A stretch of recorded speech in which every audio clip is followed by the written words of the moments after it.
بسم اللہ الرحمن الرحیم الحمد للہ رب العالمین والصلاة والسلام علی سید الانبیاء والمرسلین اما بعد فاعوذ باللہ من الشیطان الرجیم۔ میرے عزیز بھائیوں اور بہنوں، السلام علیکم ورحمۃ اللہ وبرکاتہ۔ آج کا یہ بیان نہایت اہم اور نایاب موضوع پر ہے۔ ہم میں سے اکثر لوگ روزانہ درختوں کے پاس سے گزرتے ہیں۔ کچھ درختوں کے سائے تلے بیٹھتے ہیں، کچھ درختوں کی ٹہنیوں کے نیچے آرام کرتے ہیں، لیکن دین اسلام نے ہمیں یہ تعلیم دی ہے کہ کچھ جگہیں اور کچھ چیزیں ایسی ہیں جن پر جنات کا خاص طور پر بسیرا ہوتا ہے، اور ان میں سب سے زیادہ مشہور 7 درخت ہیں جن کے بارے میں علماء، صوفیاء اور مشائخ نے ذکر فرمایا ہے کہ ان پر جنات کا سایہ زیادہ پایا جاتا ہے۔ آج میں آپ کو انہی 7 درختوں کے بارے میں تفصیل سے بتاؤں گی۔ ہر درخت کی پہچان، اس پر جنات کے اثرات اور قرآن و حدیث کی روشنی میں ان سے بچنے کے طریقے بھی بتاؤں گی، اور انشاءاللہ آخر میں ایک مضبوط وظیفہ اور دعا بھی بیان کروں گی جس سے ہر قسم کے جنات، آسیب، نظر بد اور سحر سے حفاظت ہوگی۔ پہلا درخت ہے پیپل کا درخت۔ پیپل کے درخت کو اکثر لوگ مقدس سمجھتے ہیں، خاص طور پر ہندو مذہب میں، لیکن حقیقت یہ ہے کہ پیپل کا درخت رات کے وقت جنات اور شیاطین کا مسکن ہوتا ہے۔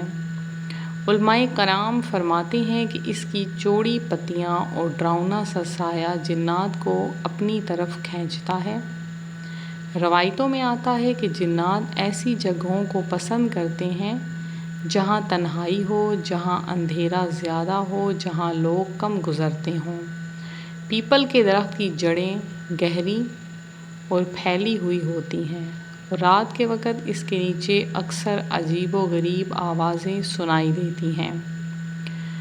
بزرگ کہتے ہیں کہ جو لوگ رات کے وقت پیپل کے نیچے سوتے ہیں یا وہاں ٹھہرتے ہیں وہ اکثر بیماریوں میں مبتلا ہو جاتے ہیں، ان پر جنات کا سایہ پڑ جاتا ہے یا خوابوں میں ڈراؤنی چیزیں نظر آتی ہیں۔ اب آتے ہیں دوسرے درخت کی طرف۔ دوسرا درخت ہے بیری کا درخت۔ بیری کا درخت بھی بہت زیادہ مشہور ہے، اگرچہ بیری کے پتے غسل جنابت اور کفن کے غسل کے لیے سنت میں آئے ہیں، لیکن بیری کے پرانے اور ویران درختوں پر جنات بسیرا کرتے ہیں، خاص طور پر جنگل میں اگے ہوئے بیری کے درخت، یا وہ بیری جو کسی قبرستان کے قریب ہو۔ محدثین نے لکھا ہے کہ بیری کے درختوں کے نیچے جنات اکثر اپنی محفل جماتے ہیں، اس لیے رات کے وقت بیری کے درخت کے پاس بیٹھنے یا اس کے سائے میں سونے سے مکمل طور پر منع کیا گیا ہے۔ تیسرا درخت ہے نیم کا درخت۔ نیم کا درخت اکثر دواؤں کے اعتبار سے فائدہ مند ہے، لیکن روحانی طور پر یہ جنات کے لیے بھی پرکشش ہے۔ ہمارے بزرگوں نے لکھا ہے کہ نیم کی سخت مہک اور اس کے پتوں کی کڑواہٹ جنات کو اپنی طرف کھینچ لیتی ہے، اور اکثر ماہرین کہتے ہیں اگر کسی جگہ پر جادو یا آسیب ہو تو وہاں نیم کا درخت ضرور ہوتا ہے۔ بعض عملیات میں بھی نیم کے پتے استعمال کیے جاتے ہیں تاکہ جنات کو قابو کیا جا سکے۔ چوتھا درخت ہے شیریں یا برگد کا درخت۔ یہ وہ درخت ہے جو بہت بڑا، گھنا اور پھیلاؤ والا ہوتا ہے۔ اس کی شاخیں زمین تک جھکی ہوئی ہوتی ہیں اور اس کے نیچے اکثر اندھیرا اور وحشت کا سا ماحول ہوتا ہے۔ ہندو معاشرے میں اس درخت کو بھی پوجا جاتا ہے، لیکن حقیقت ہے کہ یہ جنات کے بسیروں میں سے ایک ہے۔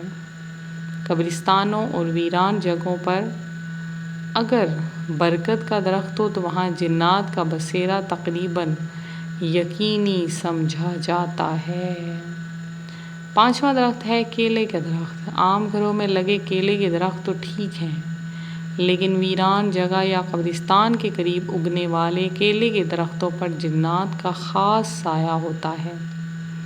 تو بعض بزرگوں نے ذکر کیا ہے کہ رات کے وقت کیلے کے درخت کے پاس جانا یا اس کے نیچے کھڑا ہونا آپ سب کے لیے نقصان دہ ہو سکتا ہے۔ 6واں درخت ہے املتاس کا درخت۔ یہ پیلے پھولوں والا درخت ہے، بہت خوبصورت دکھائی دیتا ہے، لیکن محدثین اور صوفیاء فرماتے ہیں اس کے پھولوں کی خوشبو جنات کو اپنی طرف کھینچتی ہے۔ اسی وجہ سے کہا جاتا ہے کہ املتاس کے درخت کے نیچے لمبی نیند لینا یا وہاں پر کھانے پینے کی محفل کرنا یہ سب ٹھیک نہیں۔ 7واں درخت ہے ببول یا کیکر کا درخت۔ یہ درخت کانٹوں والا ہے اور اکثر صحرائی علاقوں میں اگتا ہے۔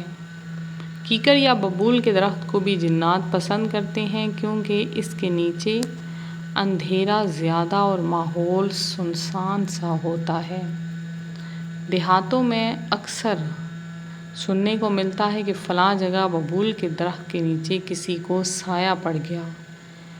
اب اس کی اسلامی نصیحت اور بچاؤ کیا ہے؟ تو میرے بھائیوں اور بہنوں، اسلام نے ہمیں جنات سے بچنے کے لیے واضح ہدایت دی ہے۔ ہر جگہ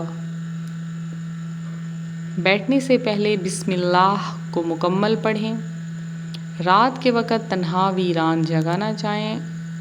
آیت الکرسی اور سورہ فلق اور سورہ ناس کو کثرت سے پڑھیں۔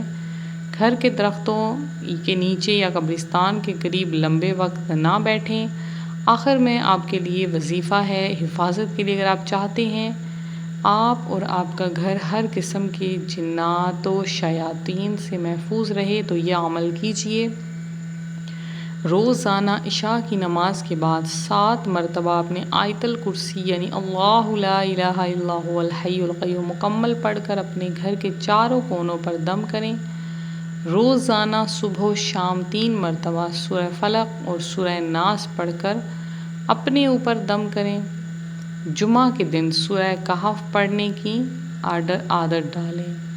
سب کے لیے دعا ہے، اللہ تبارک و تعالی ہمیں ہر قسم کے شیاطین، جنات، جادو، آسیب اور نظر بد سے محفوظ فرمائے۔ یا اللہ ہمیں صرف اپنی عبادت اور اپنی رضا میں لگائے رکھ، آمین یا رب العالمین۔